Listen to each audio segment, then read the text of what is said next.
the name of Allah, the most beneficent, the most merciful. Assalamu alaikum.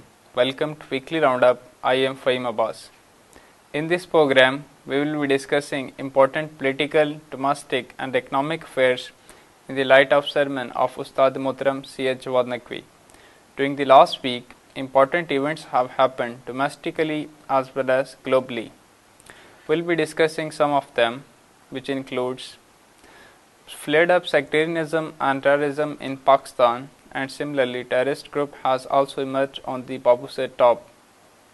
Similarly, different bills of child protection and women protection have been passed by the National Assembly of Pakistan, and these bills are quite controversial.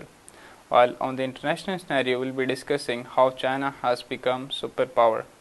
What are the reasons that China has become a mammoth globally in the field of economic as well as militarily as well as politically, and also we will be discussing how Israel and Iran are head to head with each other, and how escalations are increasing in the Middle East, and there are also some rising tensions between Kingdom of Saudi Arabia and United Arab Emirates.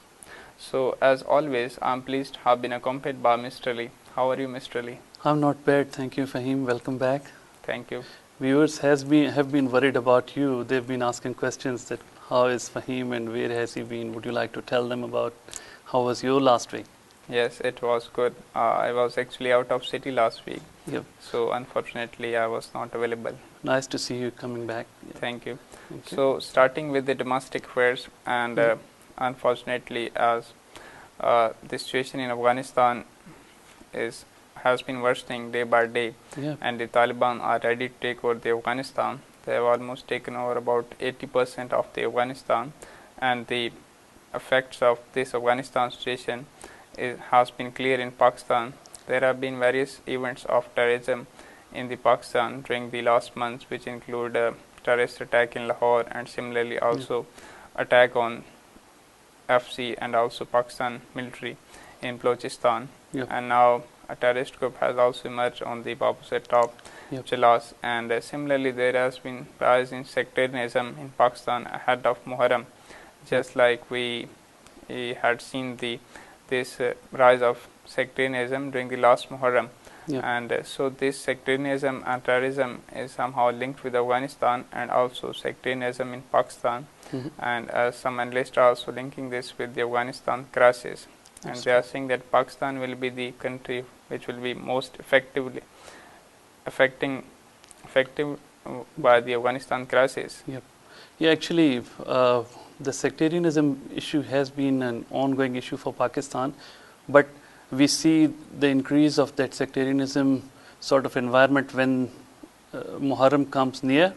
It happened last time, and as you mentioned that it has again occurred, that there is a video viral on social media of a mufti. He is doing some sort of like blasphemous sort of speech he's doing regarding Aimma alayhi salam, especially against Hazrat Imam Musa Kazim alayhi salam, the seventh Imam of Shia school of thought. He in this sort of clip, he has said several controversial things which have escalated the sectarian tensions, and which obviously it's quite natural that if the believers of any specific school of thought hear these sort of things regarding their leaders or their pious personalities, then anger is quite natural.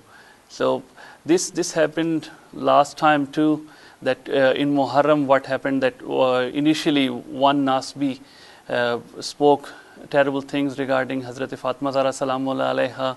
He was responded by a Nusayri in Islamabad, in which when he was addressing a Muharram procession, he insulted first Caliph, and but what we see at the result of this, that both were not punished, and one was able to fly to UK and he's still there, that Nusayri guy, and the other Nasbi, he was imprisoned for a few days or something, and then he was released because of the pressure by the public or his party. So this has been an ongoing issue for him.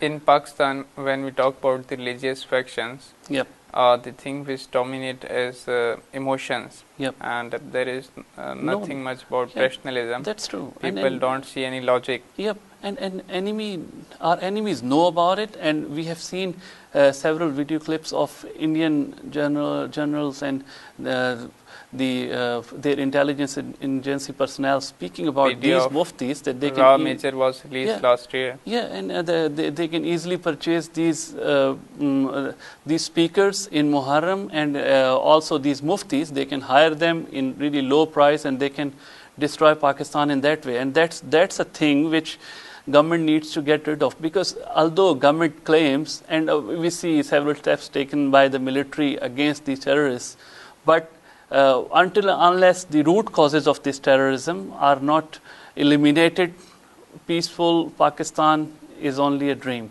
So we have also seen the role of social media this time, because things used to be different before, that if sort of a small incident occurs in a specific area, then the effect won't spread to the whole country. But now, because of social media, the clip goes viral, and that hatred and that sort of enmity sort of environment spreads throughout the country like hellfire.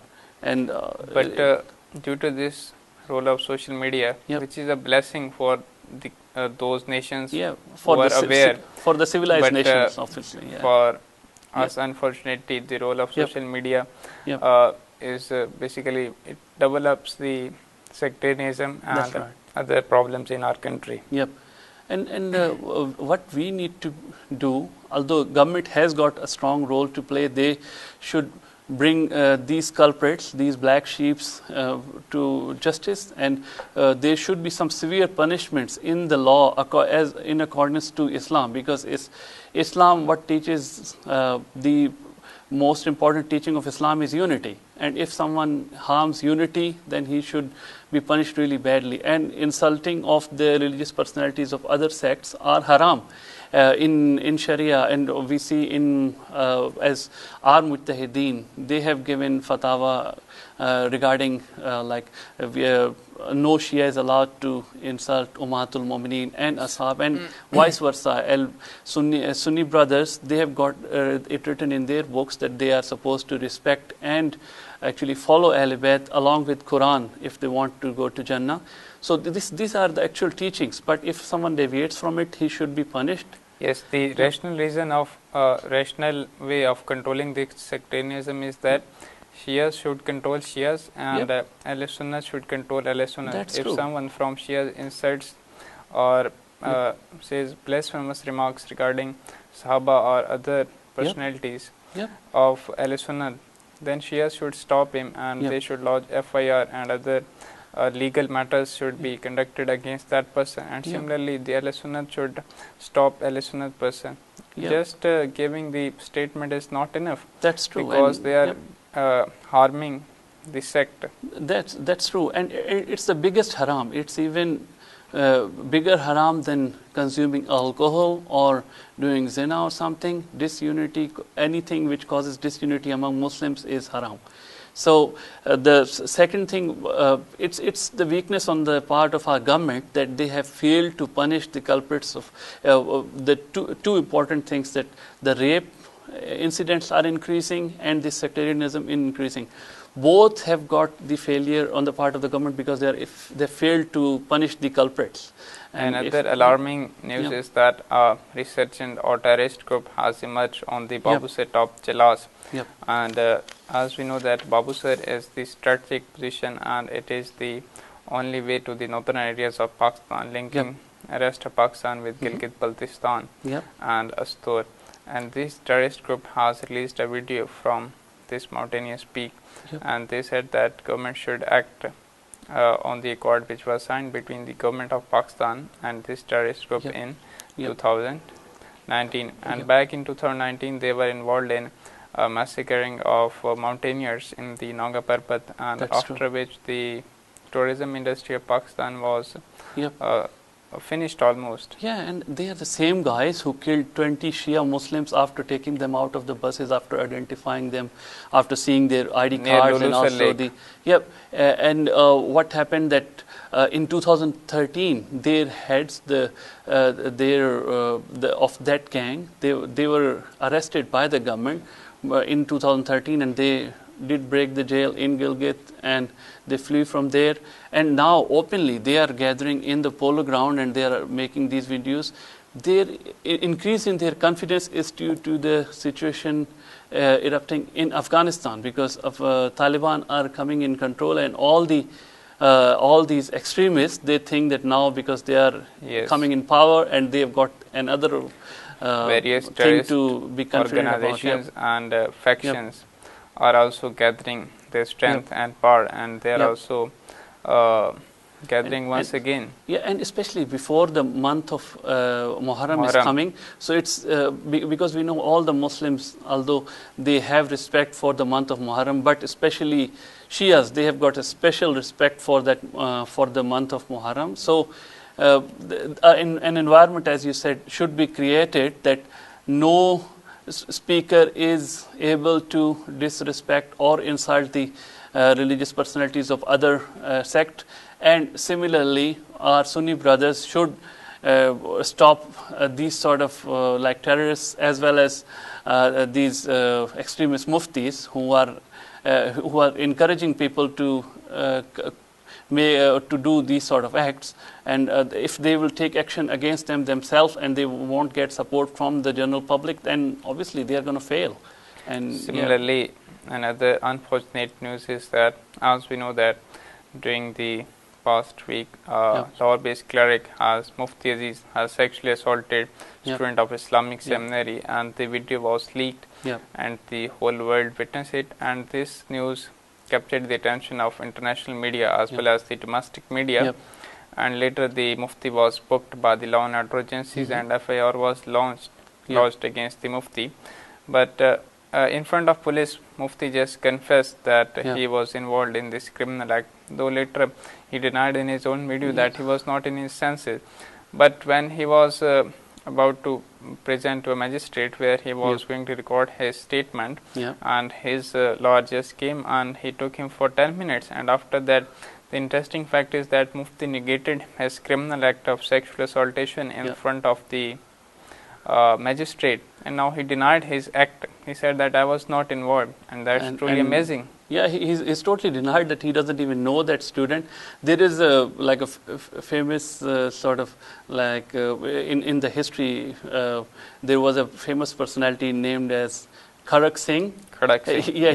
He's famous in Punjab's history that he used to be a judge in a certain area of Punjab. He was made by the Englishman. So he once women brought the case in front of his court that 4 people have killed her husband, and a lawyer came and started to criticize her in such a way that Kharak Singh came to the conclusion that these 4 culprits, we should hang them, but we should also hang this lawyer along with them. Those lawyers who support these offenders. So, and since after that, until Kharak Singh was the judge over there was no offense, no one was doing these sort of criminal activities, and this sort of justice we need in Pakistan. Yes, and the irony of this situation is that now this Mufti Aziz will be later released, because there are some loopholes in the our justice system, criminal justice system, that will allow the Mufti, because lawyer has seen those loopholes, and the lawyer is supporting Mufti. It's only because of the British law which has been left by the Britishers. Islamic law is totally different. There is actually there are severe penalties for the people who are for this sect. The punishment in Islam is stoning till death. That's true. But our Prime Minister said that he proposed interesting punishment for those involved in this criminal act of sexual abuse. Chemical castration. That is barbaric and inhuman and is un-Islamic. And it's actually, I think he was being sarcastic. He didn't it doesn't make sense. So the criminal should be punished in such a way that he becomes an example for the other people, that they will be scared to do these sort of acts. So yes, if we conclude this yep. this uprising in terrorism and sectarianism, and Yep. also this social issue of sexual abuse, we can say that if these criminals are punished properly, and those involved in sectarianism and those involved in terrorism, That's right. if they are booked by the law and order agencies and they are punished properly according to the Islamic Sharia, Absolutely. although those punishments which are now included in our law and order situation are not Islamic, especially of the sexual abuse, Yep. and we see these cases of sexual abuse Yep. every other day. So if these offenders are punished properly according to the Islamic law, then there will be no sectarianism in Pakistan, no Yeah. terrorism, and no such cases of That's sexual true. abuse, because this is really alarming. These Yep. cases are rising day and day. And similarly, the only solution of controlling sectarianism is that Shias should control those Shias Yep. speakers who Yep. pay Or blasphemous spreading remarks hatred. Yep. or spread hate about the Yep. personalities of the Ahl Sunnat, and Yep. similarly Ahl Sunnat should stop and should take legal actions, not just give statements Yep. about those who are involved in paying blasphemous remarks about the Ahl Bayt al-Islam, or those religious personalities of Shia school of thought. So moving further on, our National Assembly, as we know that our current government, contemporary government of Pakistan, is very strong, and it is supported by the all the state institutions, and also ironically by the opposition of Pakistan also. Yep. So our National Assembly has passed certain bills Yep. on the name of child protection and women protection, Yep. and these bills are just really against the culture of Islam and Yes. also the culture of our society, and this is very not good Yeah, actually, for us. And it's against, obviously, as you mentioned, this bill is against the domestic violence. But actually, what we see is that they are trying to change the structure of our society. That's the beauty of our society, that we've got a very nice family system. This joint family system has saved us in the situation of COVID-19. But if we see in Europe and the other countries, and the Western countries, they have been really destroyed, because everyone earns for himself, everyone looks after himself, and there is no family system. They don't get married, and they've got a specific sort of civilization in which this crisis situation they have suffered a lot. But this law, what it gives the authority to the kids to report to police if a mom asks her daughter to cover her hairs with the headscarf, and if she doesn't want, she can ring police and complain about her mom. If a husband asks his wife to stay at home and not allowed to go outside, she can complain police. And similarly, if what happens in West, if the people who have lived in West, they know that parents are just helpless. That if any boy or a girl, they want to bring their girlfriend or boyfriend at home, I mean, the parents can't even question that what's happening. And if they will simply ring police and tell them that I am being harassed by my parents, then they will be charged. Yes, so, these sort of bills are totally going to destroy our family system. it's Although in quite Pakistan, no one is going to act upon these bills. Yep. But as we know that Pakistan has been put under a lot of pressure by the FATF and other economic world institutes, Yep. and they are keeping Pakistan in grey list, and they are just giving demands to Pakistan, and Pakistan are fulfilling their demands. Yeah, it's only And dictation. yet they are not Yep. getting us out from the grey list. That's they are true. still keeping us in grey list. That's and true. It's total humiliation, because it's the inferiority complex we spoke about in the last program. Our nation is in, and we need to come out of it. And this government is really strong. We have seen them taking several steps. We saw this government taking several steps, like they brought that Waqf bill. They just made one curriculum for everyone, although it's quite controversial too, because in Islamiyat they have they've got Islamiyat, which is close to one school of thought, and it actually gives the teachings in which they have included in Sirat Hazrat Muhammad sallallahu alaihi wasallam the Banu Umayyah, which have got nothing to do with the Seerah of Hazrat Yes, Muhammad sallallahu alaihi wasallam. the And syllabus of Islamiyat Yep. is very controversial because Yep. they have presented mostly the personalities which have close link to that's true. Banu Umayyah. Yeah, and interesting thing is that one of the Shia alim who was asked to review the curriculum has signed it without objecting on it, but a Sunni cleric, he objected on it that Banu Umayyah should be removed from Seerah. And what reply government gave, that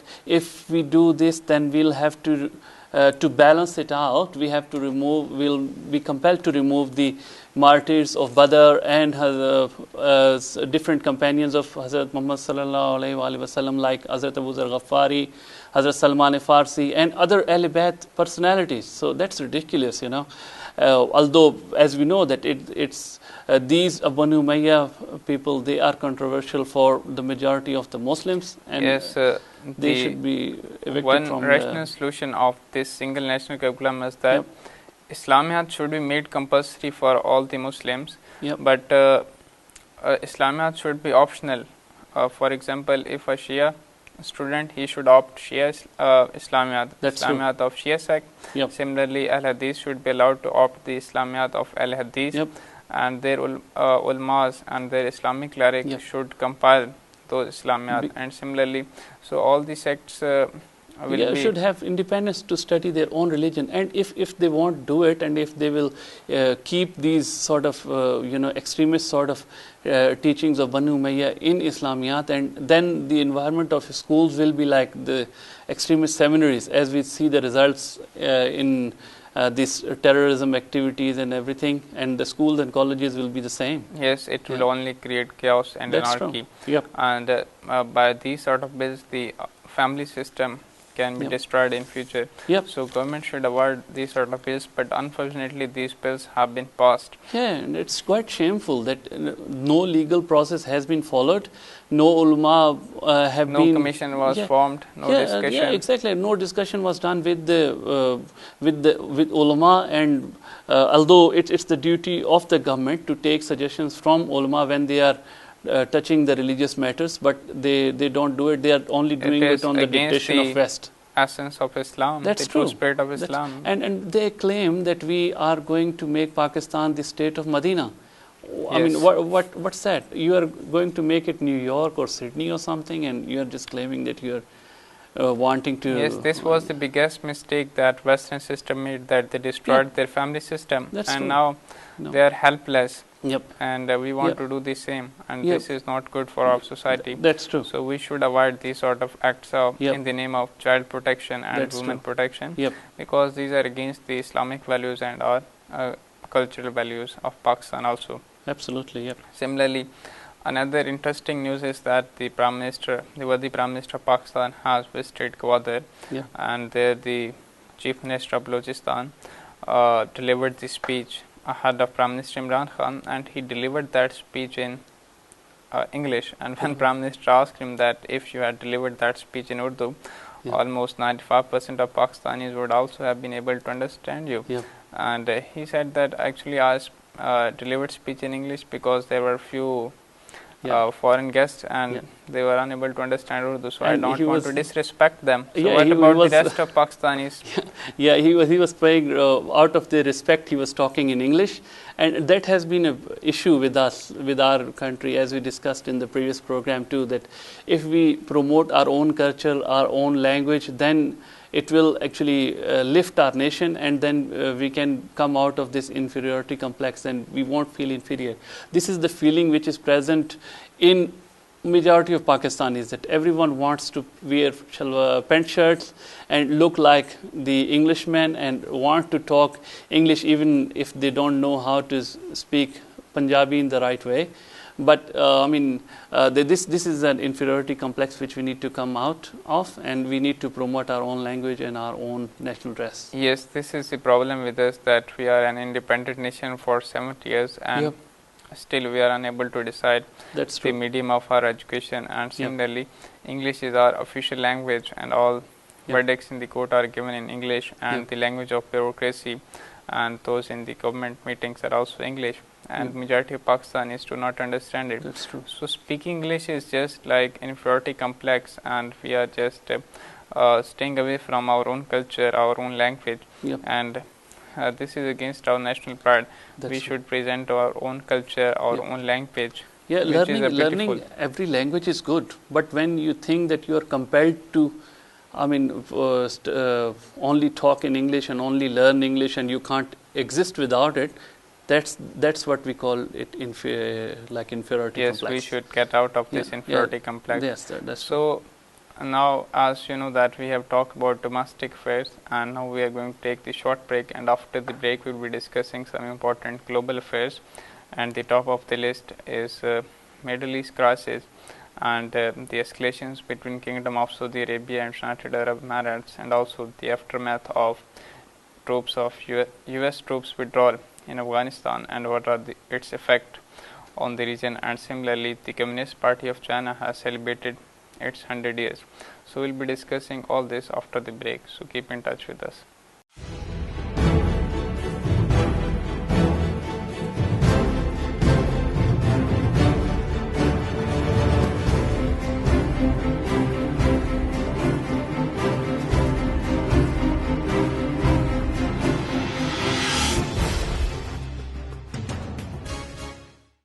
Welcome back after the break.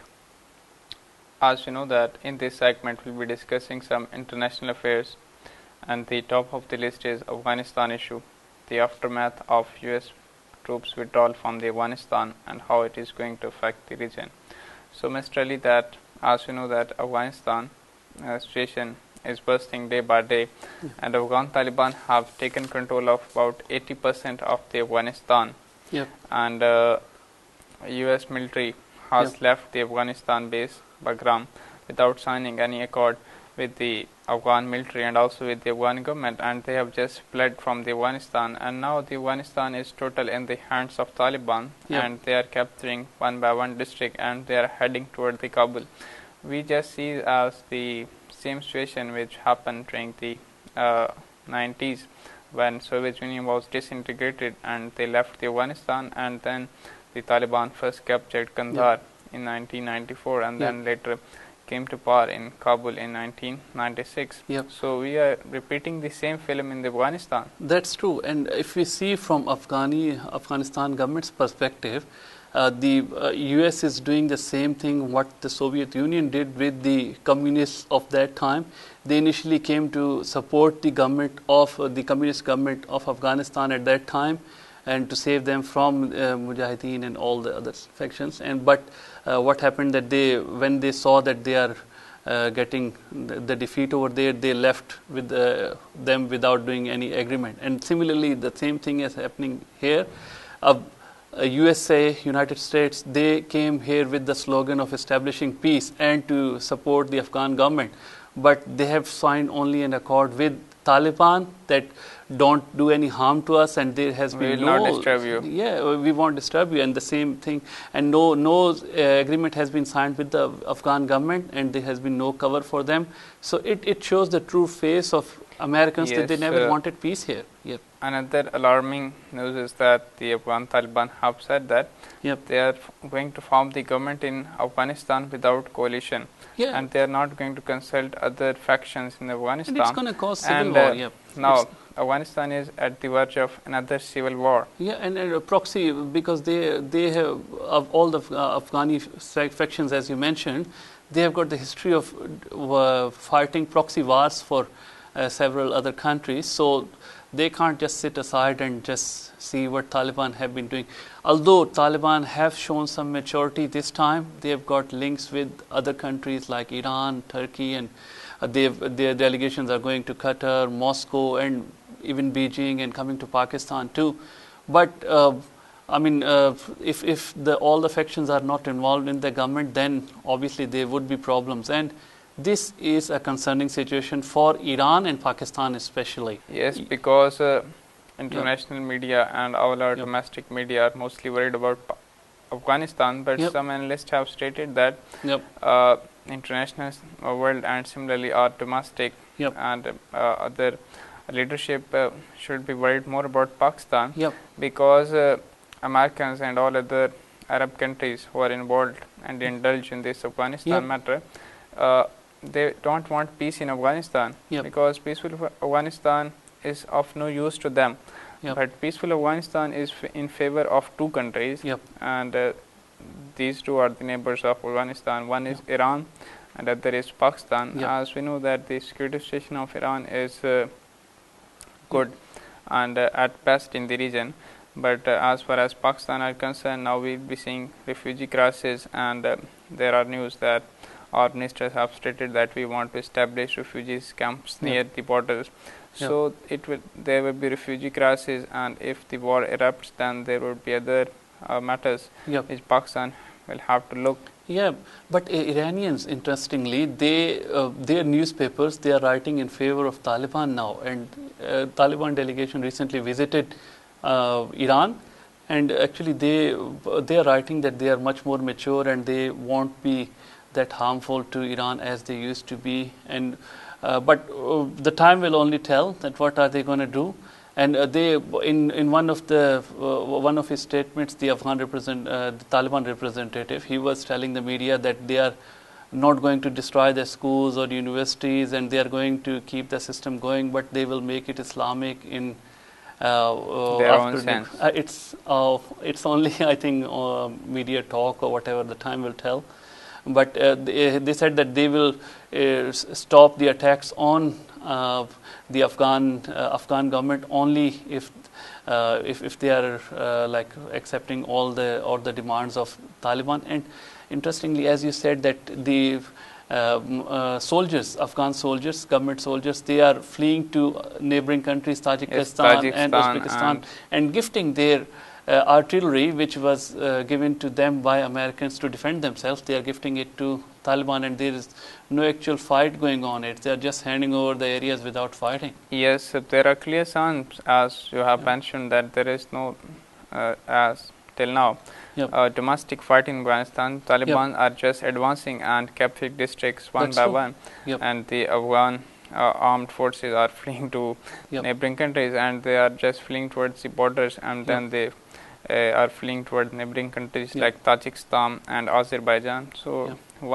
this fact is clear that soon Taliban are going to capture Kabul, and their regime will be formed. So we'll see how this situation is going to change. But two countries are going to be affected mostly. One is Pakistan and other is Iran. So our country has to be vigilant, and our state institutions have to keep an eye as they are just doing this.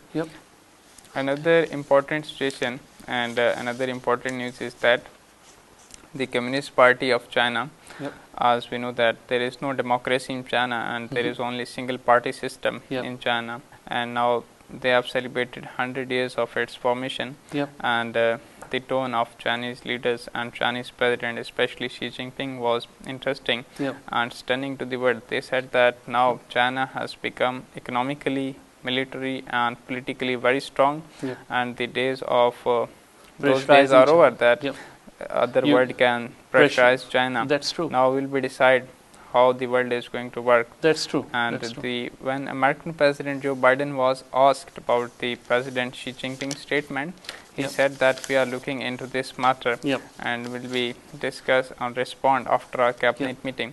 So this is the rise of China.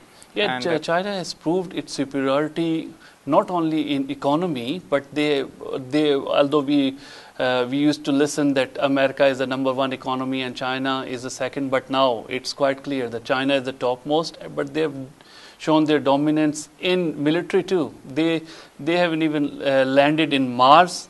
Westerners were not able to do it, and they are doing research over there in the space. They've shown their superiority. Now what they are doing is that there are some extraordinary things they have done, and whole world is impressed. Like, see, 1.4 billion people in their country, they have taken them out of poverty.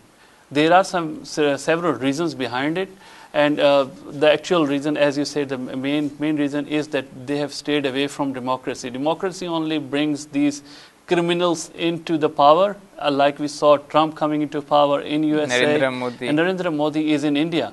So see, these sort of people can come into power because of the democracy. And as we know, in Quran also, the majority has been called Allazina la ya'lamun. So that's the reason that when you take when you do these sort of things, then obviously you suffer. Yes, now there is a clear change in tone from the Beijing. That's true. And they are saying that no one in the world can pressurize us. Yep. And now will we decide the blocs and also the political situation in the upcoming world. Yep. And clearly China is going to become the Yep. superpower in next decade. And there are several as you there are several reasons why China has progressed so far. There actually we can name, like, there are 3 to 4 reasons. Like, they have converted their technology and education into their own language, which has helped them a lot. Because if like, take the example of our country, 90% people of Pakistan don't know English, but all the education, all sort of technology, medicines, names and everything, computers, they are all in English. So how can it go to the grassroots? The second thing they have done, that they have protected their civilization, their culture. Wherever Chinese go, they wear their own dress, they speak their own language, they are not bothered by English. Although they were actually were ruled by Japanese before, but they have eliminated their all the that inferiority complex in them, and they are now superior in the world. The third thing they've done, that as you mentioned, they've got one party system. They don't have that rubbish of these political parties fighting with each other like cats and like causing the issues and not keeping the national interest. There are no elections in China. That's Interesting true. point is that no elections in China, and they have progressed so much. And they don't rely on others. Their self-reliance is really important. They have, whatever they've got, they just rely on themselves. And some people blame that Chinese have stolen the technology from Westerners. That's a really good stealing, Yes. Because when you steal technology, and when you if take the example of our scientists who stole the technology of atomic power for Pakistan, it was fantastic sort of stealing, of when you bring something for your national interest, then good on you. Yes, so that's and Chinese like President Xi Jinping, Yep. during that ceremony, he said that now we'll be include 4 things in our national curriculum, Yep. and we'll teach this to our children. Yep. And this includes how China gained independence from the Japanese, Yep. and that was the struggle of the Communist Party in the That's first true. step. Yep. And then the second was that, because we know that when China gained independence, there were a lot of problems in China. Yep. Some of their people were drug abuse, and Yep. there were problems of illiteracy and similarly poverty. But Yep. China have settled all these issues of drugs and Yep. poverty and similarly literacy. And now China is the country of population of 1.4 billion, Yep. and there is not even a single poor person in That's amazing. China. Yeah. Although, as we know that our defense minister has stated that there is not even a single poor person in Pakistan. He must have consumed something really dangerous. Yes, because in it's this- summer in season this after weather. all. That's And right. later, the third point is that he said that we should include in our curriculum that how China become this economic mammoth in the world. Yep. And Yep. the fourth is that now how China is becoming global power and global shaping to become the global power. That's true. And these are the 4 things which Yep. they want to Yep. teach their children. Yep. So they are not only making progress, and they are also investing on their youth, Yep. and they want this legacy to be continued. That's true. And similarly, as you mentioned, that the other reasons of China's progress Yep. is that they have maintained their Yep. own culture, and That's they true. feel pride in speaking their own language. That's true. Wherever Chinese NY go, they speak Chinese, and Yep. now they have made it compulsory for the world to learn Chinese, because We need to follow China in such a way that, it's not mandatory that we learn Chinese language, but we should promote our own language. We should promote work in the way they have done it. And actual system which has been gifted to us by Allah subhanahu wa ta'ala is the system of wilayat. If we are able to implement here in Pakistan, and there won't be any like votes or elections or anything, and only selection will be based on the teachings of Quran, then obviously we are going to succeed, and we can progress even, more than China, because our people are really, they've got fantastic potential, and they can do it. Interesting fact is that all the friends of Pakistan are undemocratic, China, communist, and all the Arab countries, they are like monarchs. And we are only democratic country. And although we had a democratic friend in the past in the shape of America, but now we have certain disengagements with her. And our Prime Minister, although he claims to be a democratic leader and he was elected by votes and something, but when he goes to Saudi Arabia, he is to praise MBS, although the world knows that what sort of a leader he is. And there is no democracy over there. And when he went to China, he said that China is only successful because they've got one-party system over there. So, there are some plans in his brain, I suppose, that he wants to govern the country for a while, I think. Long time. Yeah, that's true. And another important issue is the Middle East crisis. There has been rising escalations between the Iran and Israel. And as we know that Israel and Iran, there has been ongoing tensions during the last year, and also since the Islamic revolution in Iran. There have been tensions between United States of America and Iran, and similarly between Iran and Israel. And we have seen some rising tensions during the last years because Iranian scientists was also murdered, and different attacks on the ships are also being carried out.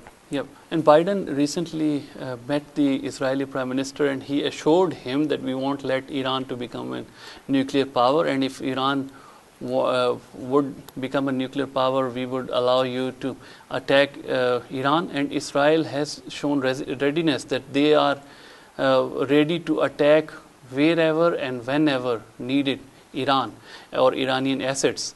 And MBS has been preparing as well. He's got all this coalition he's gathered, and he's really restless to attack Iran because they are all scared of Iran to a great extent. Yes, and similarly there are also been rising tensions between Kingdom of Saudi Arabia and United Arab Emirates in the OPEC session, and later on this OPEC session was cancelled. That's true, and because there is a dispute basis on the oil. interest, oil, and also because Saudi Crown Prince Mohammed bin Salman wants to transform his country to a different country, what he calls it Vision 2030. He has developed a multi-billion-dollar city. What's the name of it? It's a mega city. Yes, Neom. He wants to compete Dubai, and he is claiming that he is going to make a biggest airline of the world, which will even be bigger than Emirates, and because as we see that United Arab Emirates has got a stronger economy than Saudi Arabia, because their reliance is only not on oil, but they've got business, and also they are a transit center for the world in terms of airport and this airline. And Saudi Arabia wants to take the place of UAE. Yes. Basically, Bin Salman wants to lead the Arab world. That's true. And whoever comes in front of him, because as we have seen during the last years when there was escalations between Qatar and Saudi Arabia, and there was cancellation of diplomatic relations for about 4 years, and now they have stored their envoy back to Qatar. After 4 years. And, yes. And same thing has happened between them, that Saudi has banned UAE citizens from entering Saudi Arabia, and now the things are that they are supporting opponent groups in different countries, in Libya, in Yemen, in Lebanon. They are supporting different groups to fight against each other, and they want to dominate the Arab world, as you said. Yes, and that's the reason behind it. This is the main reason behind it. Yep. So, as you know that we have discussed some of these global affairs, and now this is it from this episode, and we'll inshallah see you next week. Till then, it's goodbye. Allah Hafiz.